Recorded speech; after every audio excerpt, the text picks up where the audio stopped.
ഇന്ന് തിരുവനന്തപുരം മുതൽ കാസർഗോഡ് വരെയുള്ള പല കുഞ്ഞുങ്ങളും കിംസ് ശ്രീചന്ദ്രന് ചികിത്സ തേടി വരുന്നുണ്ട്, അങ്ങേ കാണാൻ വരുന്നുണ്ട്. അതിൽ കുട്ടികളുടെ അപസ്മാര രോഗമാണ് ഞാൻ കാണുന്നൊരു ഒരു പ്രധാനപ്പെട്ടൊരു കാര്യം. പ്രത്യേകിച്ച് കാസർഗോഡ് നമുക്കറിയാം, ഒരു എൻഡോസൾഫാൻ ബാധിതമായ പ്രദേശമായതുകൊണ്ടും അപസ്മാരമുള്ള കുട്ടികൾ ഇന്ന് കേരളത്തിലെ ജില്ലകളിൽ നോക്കുകയാണെങ്കിൽ ഏറ്റവും കൂടുതലുള്ളത് കണ്ണൂർ, കാസർഗോഡ് ജില്ലകളിലാണ്. ഒരു പക്ഷേ സമയത്ത് അവർക്ക് ചികിത്സ കിട്ടാത്ത കൊണ്ടാവാം, അല്ലെങ്കിൽ സമയത്ത് തിരിച്ചറിയാത്ത കൊണ്ടാവാം, അല്ലെങ്കിൽ അവർ മറ്റു ചികിത്സാ രീതികൾ തേടി പോകുന്നുണ്ടാവാം.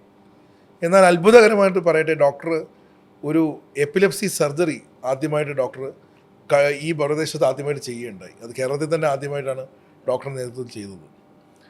അപ്പം എപ്പിലെപ്സി സർജറിയെക്കുറിച്ച് എങ്ങനെയാണ് ഡോക്ടർ, കാരണം നമ്മുടെയൊക്കെ മനസ്സിൽ അപസ്മാരം എന്ന് വെച്ചാൽ ജീവിതകാലം മൊത്തം ആ രോഗി അപസ്മാര രോഗിയായിട്ട് മാറി ജീവിക്കും എന്നുള്ളതാണ്. എന്നാൽ ഒരു ശസ്ത്രക്രിയയിലൂടെ അപസ്മാരത്തെ മാറ്റിയെടുക്കുന്നത് എങ്ങനെയാണെന്നൊന്ന് അറിഞ്ഞാൽ കൊള്ളാമായിരുന്നു. എപ്പിലെപ്സി സർജറി എന്ന് പറഞ്ഞിട്ട് പല മിസ്കൺസെപ്ഷൻസും ഉണ്ട്. ആൻഡ് ഇപ്പോൾ നമുക്ക് വേൾഡ് ഓവർ, ഇപ്പോൾ നമ്മൾ ഇവിടെ മാത്രമല്ല, വേൾഡ് ഓവർ നമുക്ക് ഇതിൻ്റെ പ്രശ്നങ്ങളുണ്ട്. എപ്പിലെപ്സി സർജറിക്ക് എപ്പിലെപ്സി ഇഷ്ടംപോലെ അപസ്മാരമുള്ള ആൾക്കാർ സർജറിയിലേക്കുള്ള കാൻഡിഡേറ്റ്സ് ആണ്. അവർക്ക് സർജറി കൊണ്ട് എപ്പിലെപ്സി സീഷേഴ്സിൻ്റെ നമുക്ക് കൺട്രോൾ ചെയ്യാൻ പറ്റുന്നതാണ്, മരുന്ന് കുറയ്ക്കാൻ പറ്റുന്നതാണ്. അങ്ങനത്തെ ഇഷ്ടംപോലെ പേഷ്യൻസ് ഉണ്ട്, പക്ഷെ അവർ സർജറിയിലോട്ട് വരുന്നില്ല. ഓക്കെ, അപ്പം എപ്പിലെപ്സി സർജറി ഈ ഒരു ഡീക്കേഡ് അല്ലെങ്കിൽ ആക്ച്വലി ഈ സെഞ്ചുറിയുടെ തന്നെ ഒരു ഏറ്റവും അണ്ടർ യൂട്ടിലൈസ്ഡ് സർജിക്കൽ ഫീൽഡാണ് എപ്പിലെപ്സി. തീർച്ചയായിട്ടും ആർക്കും അറിയില്ല, ഡെഫിനറ്റ്ലി ആർക്കും അറിയില്ല. ഇതിൻ്റെ കുറിച്ച് ഈവൻ ഡോക്ടർമാർക്ക് തന്നെ ഇതിൻ്റെ കുറിച്ച് കൂടുതലായിട്ടുള്ള വിവരമില്ല. ഓക്കെ, അപ്പം ഇപ്പോഴത്തെ ഇതിലെ കൺസെപ്റ്റ് എന്താണെന്ന് പറഞ്ഞാൽ, നമുക്ക് 2 അപസ്മാരത്തിൻ്റെ മരുന്ന് കൊണ്ട് ചിലതുണ്ടാവും, ചില അസുഖങ്ങളുണ്ടാവും, മീഡിയൽ ടെമ്പറൽ സ്ക്ലിറോസിസ് അല്ലെങ്കിൽ ഒരു ഫോക്കൽ ബ്രെയിൻ്റെ അകത്ത് MRI അകത്ത് വരെ കണ്ടുപിടിക്കാൻ പറ്റുന്ന രീതിയിലുള്ള എന്തെങ്കിലും ഒരു പ്രശ്നങ്ങളുണ്ടാവും. അതുകൊണ്ട് അപസ്മാരം വരികയാണെങ്കിൽ ഒബ്വിയസ്ലി അത് നമുക്ക് സർജറി എന്തെങ്കിലും ചെയ്യാൻ പറ്റും, അതിൽ സംശയമൊന്നുമില്ല. സർജറി കൊണ്ട് അത് നമുക്ക് മാറ്റി ശരിയാക്കാൻ പറ്റും. പിന്നെ ഇല്ല MRI നെഗറ്റീവ്, ഇപ്പോൾ MRI പോസിറ്റീവ് അല്ലെങ്കിൽ MRIയുടെ അകത്ത് കാര്യമായിട്ടുള്ള പ്രശ്നമൊന്നും കാണുന്നില്ല, പക്ഷേ എന്നാലും അപസ്മാരം വന്നുകൊണ്ടിരിക്കുകയാണെന്നുള്ള രോഗികളാണെങ്കിലും 2 മരുന്നിന് കാട്ടി കൂടുതൽ മരുന്ന് വേണ്ടി വരുന്നുണ്ട്. അല്ലെങ്കിൽ 2 മരുന്ന് കൊണ്ട്, അപസ്മാരത്തിൻ്റെ മരുന്ന് കൊണ്ട് കൺട്രോളിലേക്ക് വരാത്ത ഇഷ്ടംപോലെ കുട്ടികൾ മാത്രമല്ല, ഇവൻ അഡൾട്ട്സ് ആയാലും ഇഷ്ടംപോലെ ആൾക്കാരുണ്ട്. അവരെല്ലാവരും ഈ ഒരു എപ്പിലെപ്സി പ്രോഗ്രാം അല്ലെങ്കിൽ എപ്പിലെപ്സി സർജറി പ്രോഗ്രാമിലേക്കുള്ള കാൻഡിഡേറ്റ്സ് ആണ്. അവരെ ഫർദർ അതിലേക്ക് നമുക്ക് കുറേ ഇൻവെസ്റ്റിഗേഷൻസ്, പുതിയ CT ഉണ്ട്, സ്പെക്ട് ഉണ്ട്, അങ്ങനെ ചെയ്തിട്ട് നമുക്ക് അവർ ഏതെങ്കിലും സർജറി ചെയ്ത് അത് നമുക്ക് കൺട്രോളിലേക്ക് വരാൻ പറ്റുമോ എന്നുള്ളത് നോക്കാൻ പറ്റുന്നതാണ്. ബിക്കോസ് ഈ അപസ്മാരം എന്ന് പറയുന്നത് ഓരോരോ പ്രാവശ്യം അപസ്മാരം വരുമ്പോഴും തലച്ചോറിൻ്റെ അകത്ത് 1000കണക്കിലെ നരമ്പുകളും നശിച്ചുകൊണ്ടിരിക്കുകയാണ്. ഓരോരോ പ്രാവശ്യം അപസ്മാരം വരുമ്പോഴും അങ്ങനെ ഇഷ്ടംപോലെ കുട്ടികൾ ദിവസം 2-3 പ്രാവശ്യം 5 പ്രാവശ്യം അപസ്മാരം വന്നുകൊണ്ടിരിക്കുന്ന ഇഷ്ടംപോലെ കുട്ടികളുണ്ട്.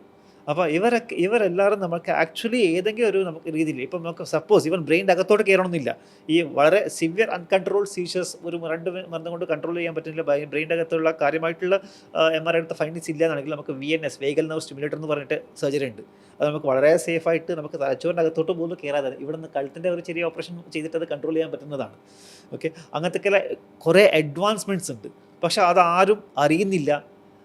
ഈവൻ രോഗികളായാലും രോഗികളുടെ കുടുംബത്തിലുള്ള ആൾക്കാരായാലും അല്ലെങ്കിൽ ഈവൻ അടുത്തുള്ള ഡോക്ടർമാരായാലും പേഷ്യൻസിന് അങ്ങനത്തെ ഒരു എപ്പിലെപ്സി സർജറി ചെയ്യുന്ന രീതിയിലുള്ളൊരു സെൻറ്ററിലേക്ക് ആ പേഷ്യൻസ് എത്തിപ്പെടുന്നില്ല.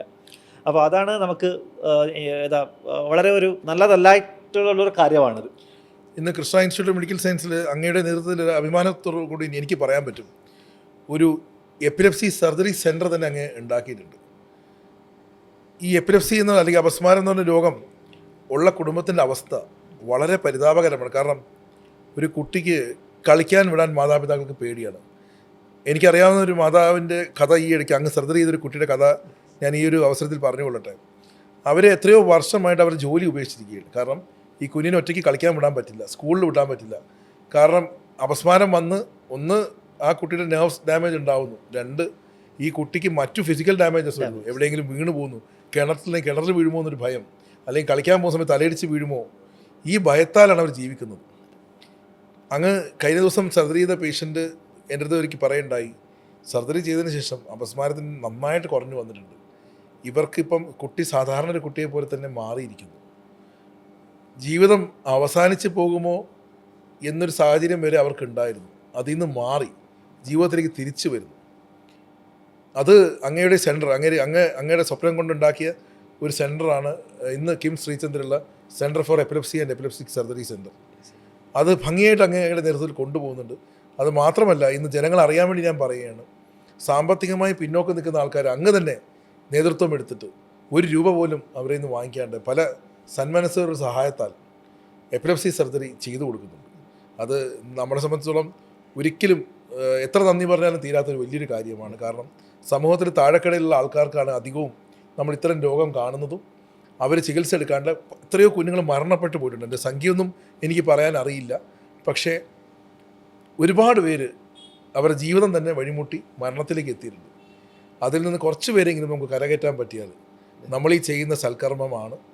അതിൽ അവരുടെ പ്രാർത്ഥന എന്നും നമ്മുടെ കൂടെ ഉണ്ടാവും. അതിനെ സഹായിക്കാൻ ഒരുപാട് പേര്, ഇതിന് വലിയ ചിലവുള്ള സർജറി ഒന്നുമല്ല. അത് അറിവില്ലായ്മ കൊണ്ടോ അല്ലെങ്കിൽ അത് വരാത്ത കൊണ്ടോ ആയിരിക്കാം. ഈ വീഡിയോ കാണുന്നവർ ശ്രദ്ധിക്കേണ്ട ഒരു കാര്യം, നിങ്ങളുടെ അയൽവാസത്തിലോ അല്ലെങ്കിൽ നിങ്ങളുടെ കുടുംബത്തിലോ അല്ലെങ്കിൽ നിങ്ങളെ കാണുന്ന ഒരു കുട്ടിക്ക് അപസ്മാരമുണ്ടെങ്കിൽ ദയവ് ചെയ്ത് ഒരു എപ്പിലെപ്സി സർജറി സെൻറ്ററിലേക്ക് കൊണ്ടുവരിക. സർജറി ചെയ്ത് രക്ഷപ്പെടുത്താൻ പറ്റുന്നുണ്ടെങ്കിൽ ഏറ്റവും നല്ല കാര്യമാണ്. മരുന്നുകളിൽ നിന്ന് തന്നെ അവർക്ക് മോചനം തേടാം. പിന്നെ റിസ്ക് കുറയുന്നു. പൈസ ഇല്ലാത്തവരാണെങ്കിൽ, അവർ സാമ്പത്തികമായി പിന്നോക്കം നിൽക്കുന്ന ആളാണെങ്കിൽ ഡോക്ടർ മഹേഷ് ഭട്ടിൻ്റെ നേതൃത്വത്തിൽ തന്നെ സാമ്പത്തികം ഇല്ലാണ്ട് തന്നെ അവർക്ക് ചെയ്തു കൊടുക്കാനുള്ള സംവിധാനങ്ങൾ ഇന്ന് കണ്ണൂർ ജില്ലയിൽ കിം ശ്രീചന്ദ്ര ഒരുക്കിയിട്ടുണ്ട്.